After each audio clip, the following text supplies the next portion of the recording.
Hariom students, आज हम prelims के लास्ट चैप्टर करेंगे। वो है chapter number 18 and that is Andheri नगरी।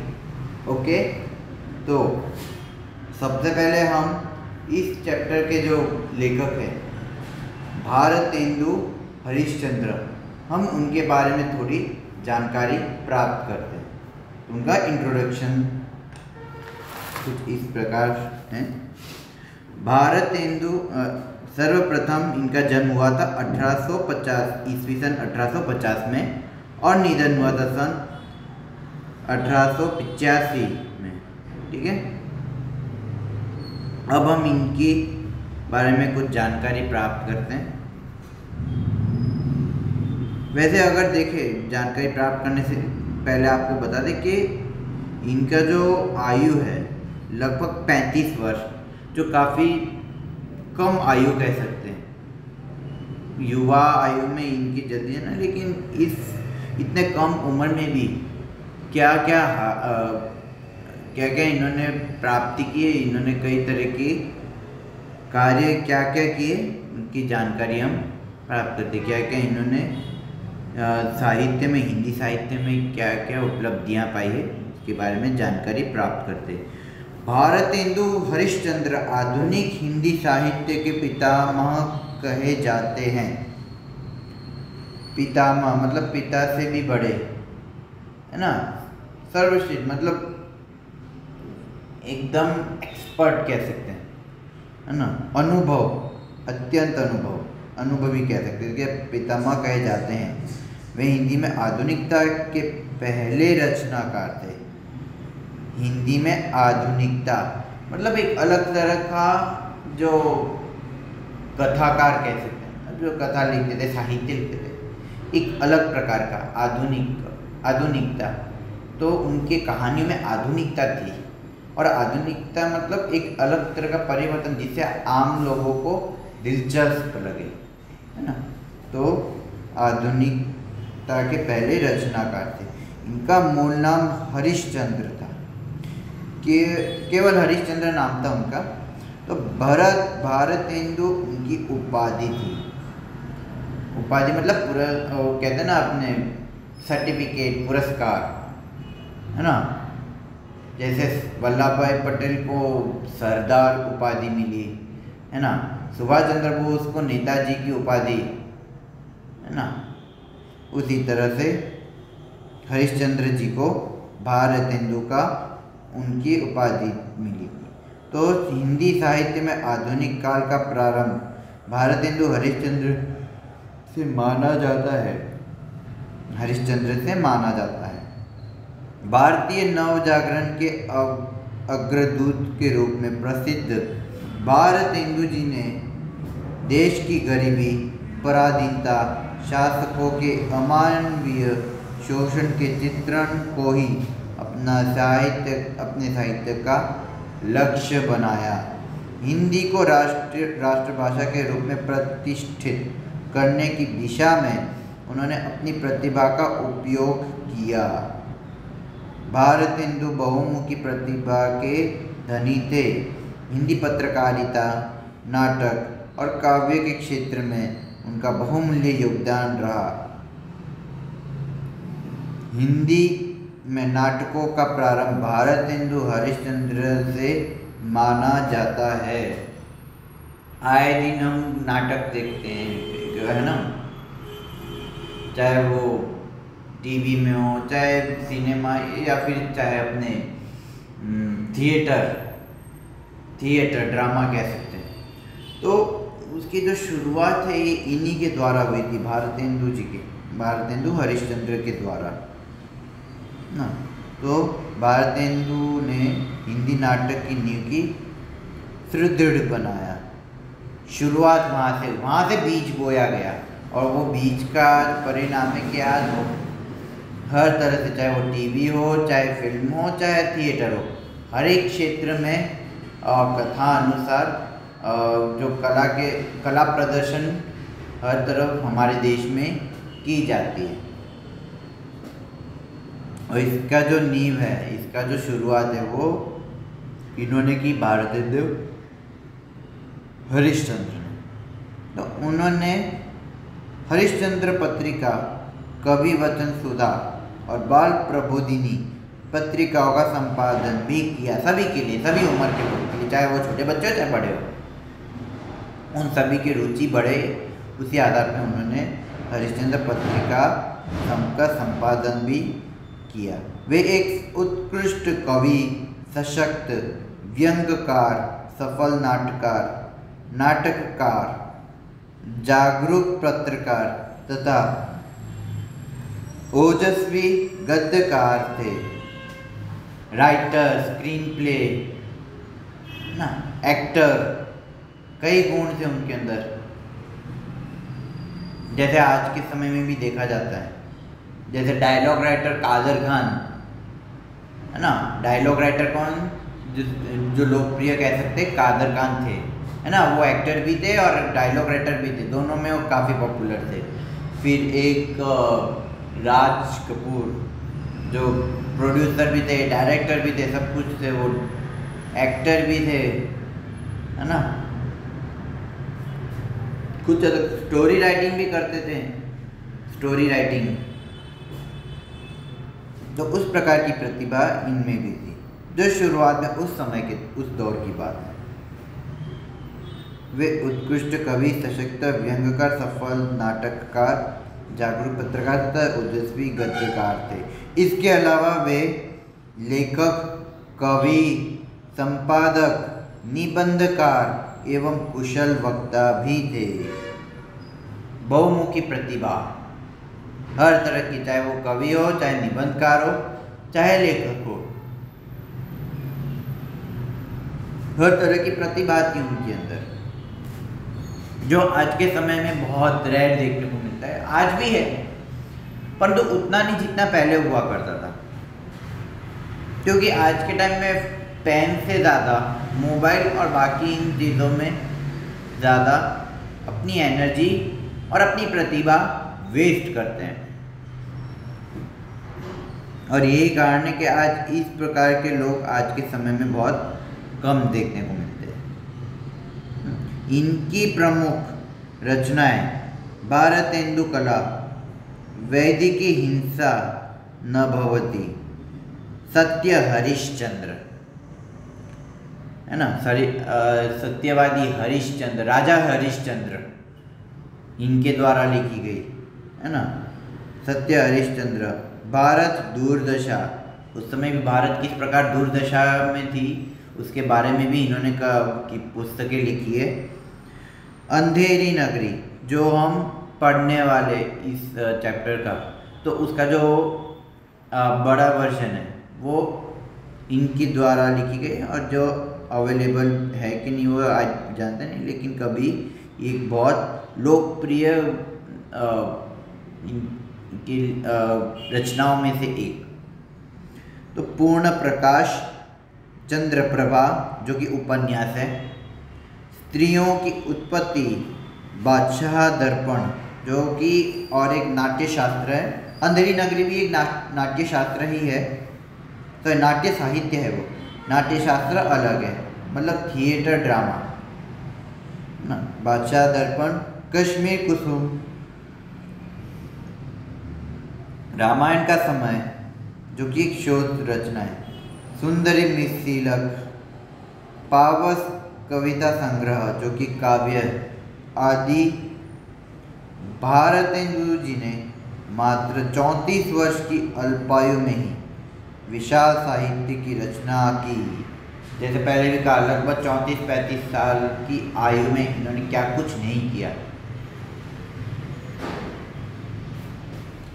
इतना करना कोई मामूली बात नहीं। जैसे अपने श्री स्वामी विवेकानंद जी भी, उन्होंने भी कम समय में इतना कुछ सिद्धियां प्राप्त की उन्होंने, उसी प्रकार भारतेंदु हरिश्चंद्र भी उनमें से, जिन्हें कम समय में इतनी ख्याति, इतने पुरस्कार प्राप्त किए, और खास करके उपाधि एक भारतेंदु के तौर पर।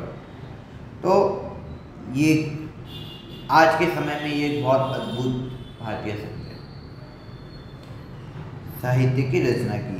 35 वर्ष की आयु में उन्होंने मात्रा और गुणवत्ता की दृष्टि से इतना लिखा, इतनी दिशाओं में काम किया कि उनका समूचा रचना कर्म पथदर्शक बन गया। आपका महान साहित्य कर्म देवी शक्ति से प्रेरित ही माना जाएगा। इनकी जितनी भी रचनाएं वो सब 35 साल पूरे होने से पहले किया हुआ। ज़रा सोचिए, क्या कुछ नहीं कर सकता मुझे यदि उन्हें मौका मिले कुछ करने का, है ना, खास करके लिखना साहित्य के विषय में, जो आज के समय में इंटरेस्ट को बहुत कम हो गई है, पर जहाँ भी होती है वो अच्छे से चलती। जैसे अगर आप देखते होंगे हर साल AILF Ahmedabad international literature festival आयोजन होता रहता है। कोई ना कोई लेखक अपनी पुस्तकें प्रकाश करते हैं और उस दिन उनके पास एक प्लेटफॉर्म, एक अपॉर्चुनिटी है कि वो अपने जो पुस्तक है वो उसको लॉन्च करें उस इंटरनेशनल फेस्टिवल के आधार पर। तो इस प्रकार के कार्य उन्होंने की है।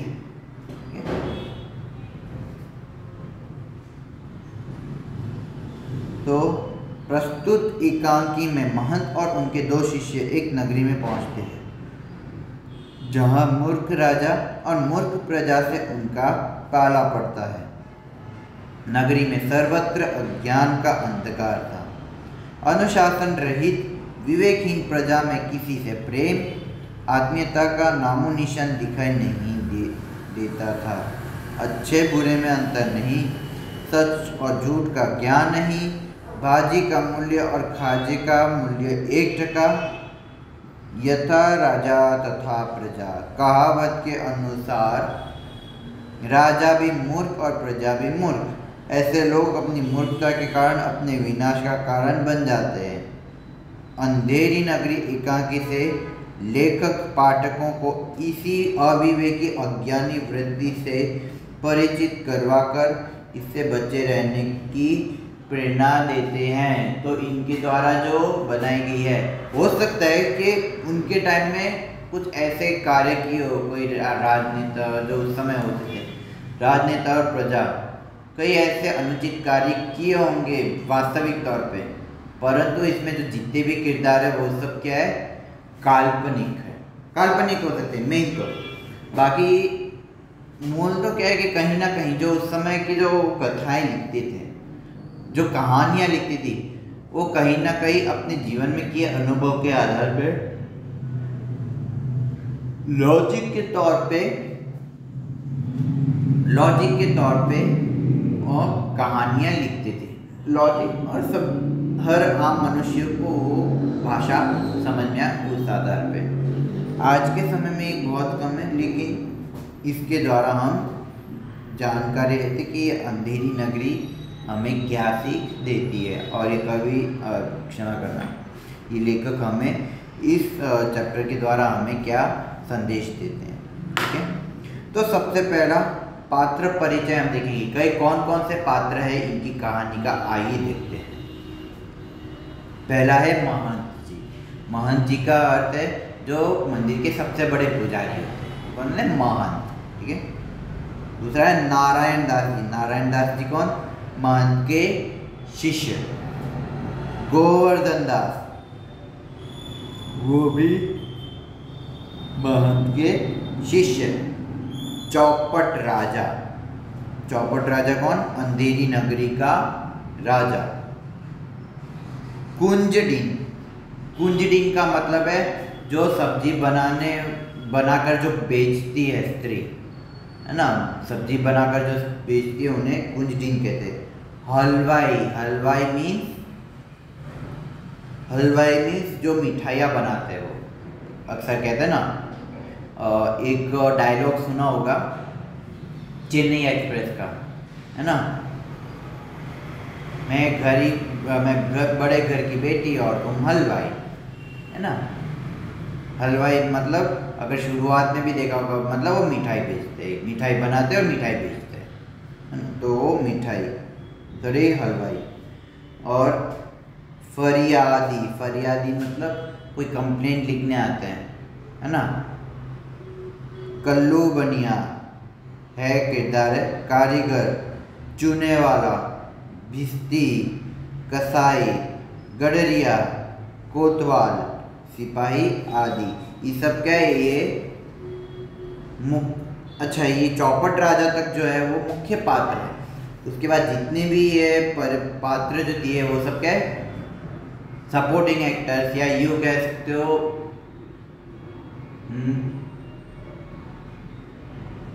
गेस्ट अपीयरेंस, है ना, गेस्ट अपीयरेंस कह सकते हैं इसे। तो ये कुंजडीन तक सिपाही जितने भी हो सकते हैं गेस्ट अपीयरेंस, है ना।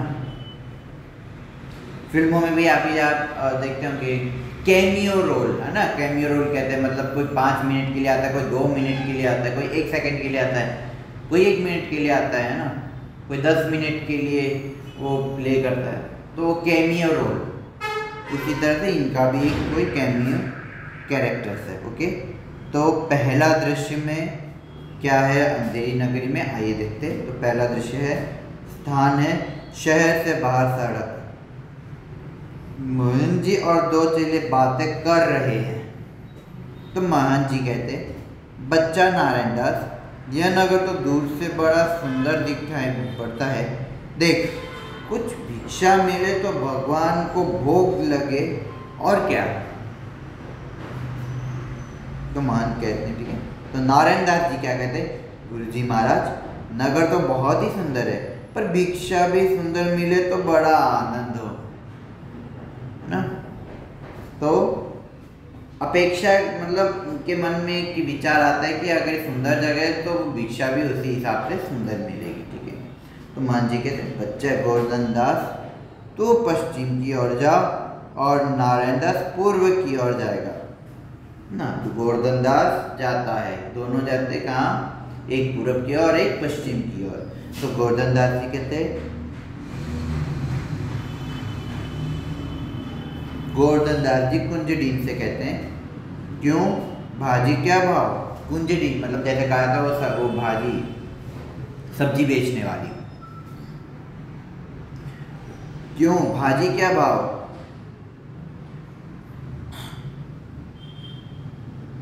तो कुंजडीन कहते बाबा जी टके सैर।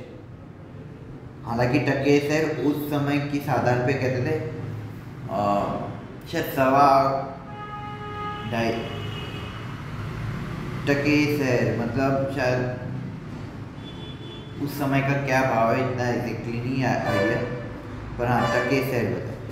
तो गोवर्धन दास जी कहते सब भाजी टके सैर, वाह वाह बड़ा आनंद है, यहाँ सभी चीज़ें टके सैर।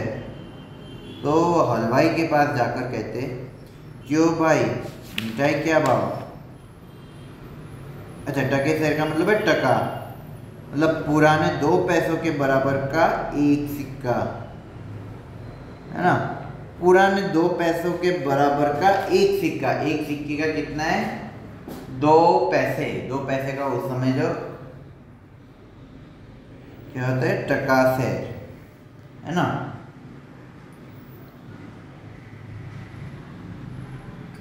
मतलब काफी सस्ता कह सकते हो। तो बड़ा आनंद है, यहाँ सभी चीजें टके सैर। फिर बाद में मिठाई वाले के पास जाता है और हलवाई से कहते हैं कि मिठाई क्या भाव। वो भी कहते हैं टके सैर। उन्हें भी अच्छा लगता है कि हाँ इतना सस्ता है ना। तो ये पूछता है गोवर्धन दास हलवाई से कि इस नगरी का नाम क्या है। अब आएगा इंटरेस्टिंग पॉइंट, अब आएगा जो मेन खास बात है इस चैप्टर का, वह है अंधेरी नगरी। क्या है नगरी का नाम क्या है, अंधेरी नगरी, हलवाई कहते हैं, ठीक है। गोवर्धन दास जी कहते हैं और राजा का नाम क्या है, हलवाई कहते हैं चौपट राजा।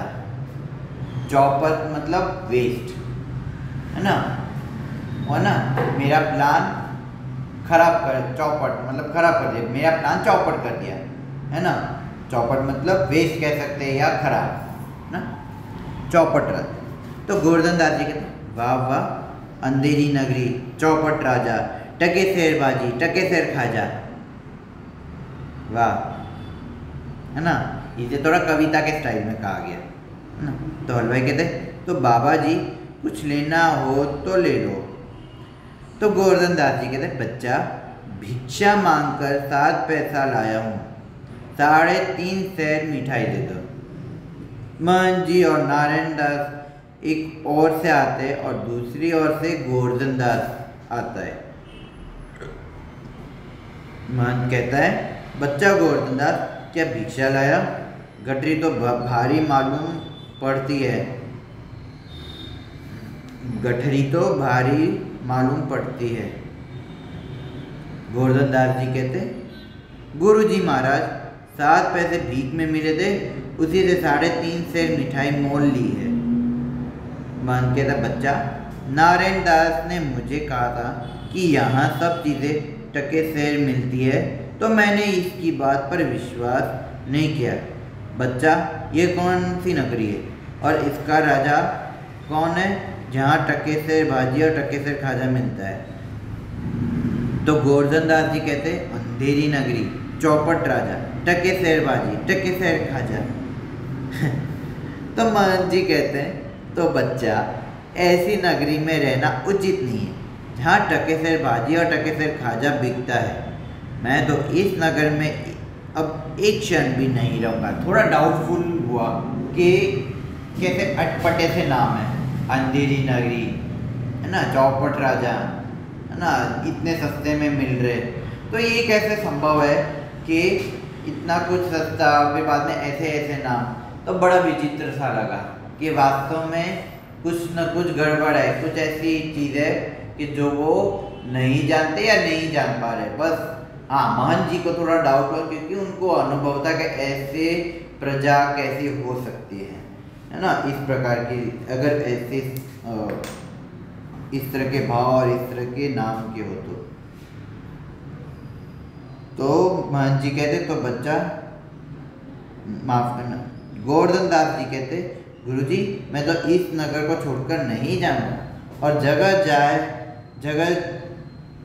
जगह दिन पर मांगो तो भी पेट नहीं भरता, मैं तो क्या करूं? मैं तो यही रहूंगा।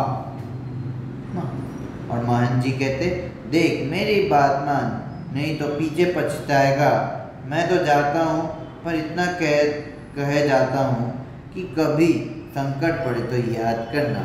यह कहते हुए मोहन चले जाते हैं। डाउट हुआ तो मोहन जी ने कहा कि चलो अगर मेरे साथ चलना है चलो, नहीं तो आगे समस्या हो सकती, पर उन्होंने नहीं माना। नहीं, उनको यहाँ का जो माया जाल है, जो इनको काफ़ी भा गया है, माया जाल के प्रभाव में आ गए वो, तो इसलिए उन्होंने मोहन जी ने कहा कि कोई बात नहीं, आप यहाँ रहो, कभी भी हेल्प की ज़रूरत है आप कहिएगा, लेकिन अपना ख्याल रखिएगा, ठीक है।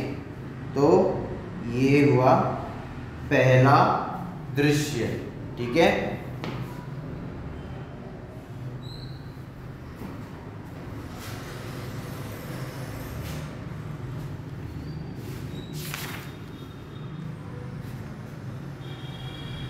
अब है दूसरा दृश्य।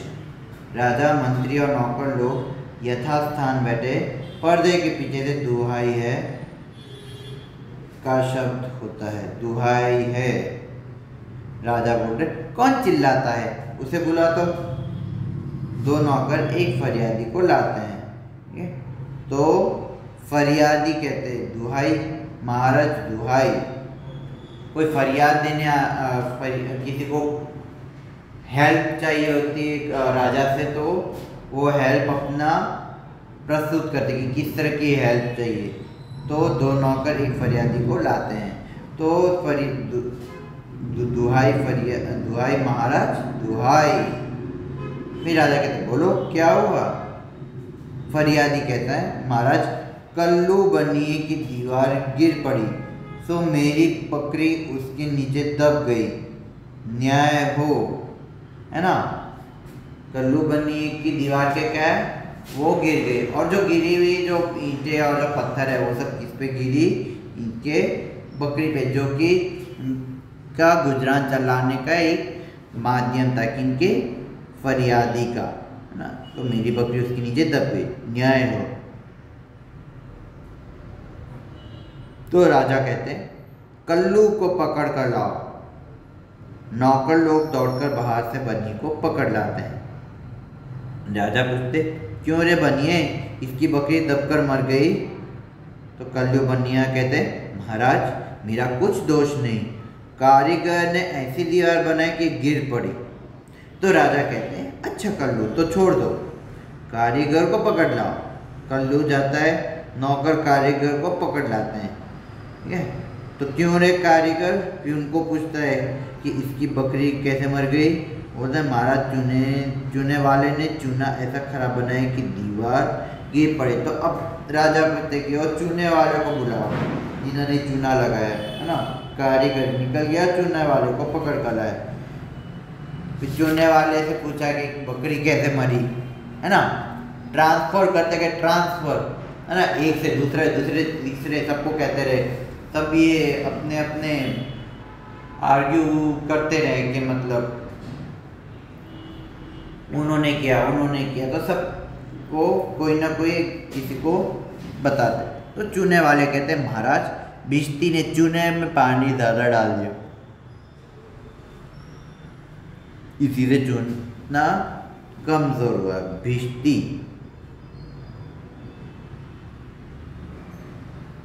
है ना, भिश्ती को लाया जाता है ना। राजा कहते तो भिश्ती को पकड़, तो भिश्ती को लाया जाता है। राजा कहते क्यों भिश्ती, इतना पानी क्यों डाल दिया कि दीवार गिर पड़ी और बकरी दबकर मर गई। भिश्ती कहते हैं महाराज गुलाम का कोई कसूर नहीं, कसाई ने मशक इतनी बड़ी बना दी थी कि उसमें पानी ज़्यादा आ गया। राजा कहते अच्छा भिश्ती को निकालो, है ना। अब भिश्ती पे हमला बोलेंगे तो भिश्ती को निकालो, कसाई को लाओ, सॉरी भिश्ती को तो निकाले और कसाई को ले आए, है ना। कसाई ने मशक इतनी बड़ी थी कि उसमें पानी डाल दिया, तो कसाई ने की। तो अब कसाई को बुलाया, क्यों रे, अब राजा पूछते क्यों कसाई तूने ऐसी मशक क्यों बनाई। तो कसाई कहते महाराज गडरिये ने टके की ऐसी बड़ी भेंट मेरे हाथ भेजी कि मशक बड़ी बन गई, है ना। गडरिये,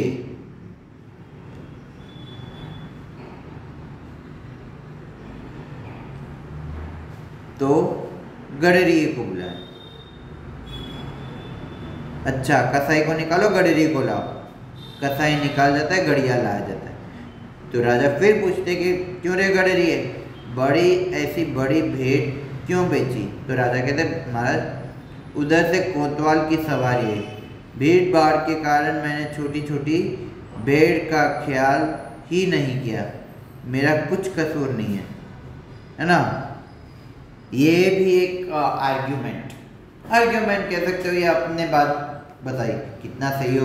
आगे देखते हैं कि भीड़ भाड़ के कारण मैं छोटी बड़ी भेड़ का ख्याल नहीं रखा, मेरा कुछ कसूर नहीं। तो राजा कहते हैं दूसरा कि इसको निकालो, कोतवाल को पकड़ लाओ, है ना। तो कोतवाल को पकड़ लाया। राजा पूछते दोबारा क्यों रे कोतवाल तूने सवारी धूमधाम से क्यों निकाली। कि गडरिये ने घबराकर